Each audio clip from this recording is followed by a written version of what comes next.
კულტურის მინისტრმა საზღვარგარეთ გამართული შეხვედრებით შეაჯამა. ვიზიტის ფარგლებში გურამ მოდიშარია და მინისტრის პირველი მოადგილე მარინე მიზანდარი პარიზში იუნესკოს გენერალური დირექტორის მოადგილეს ფრანჩესკო ბანდარინის შეხვდრა.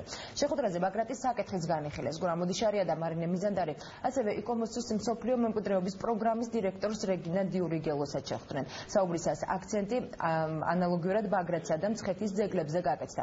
ტელეკომპანია არტის გენერალური და საერთაშორისო პროგრამების დირექტორებთან შეხვედრის შემდეგ გადაწყდა კულტურულ შემეცნებითი არხის ამოქმედება საქართველოშიც. საქართველოს კულტურისა და ძეგლთა დაცვის მინისტრი გურამ მოდიშარია მთავრობის სხვა წარმომადგენლებთან ერთად სომხეთშიც იმყოფებოდა. ვიზიტის ფარგლებში ხელი მოეწერა ერთობლივ დოკუმენტს საქართველოს კულტურისა და ძეგლთა დაცვის სამინისტროსა და სომხეთის რესპუბლიკის კულტურის სამინისტროებს შორის. დოკუმენტი ითვალისწინებს ორ ქვეყანას შორის თანამშრომლობის პროგრამას 2013-2014 წლებში.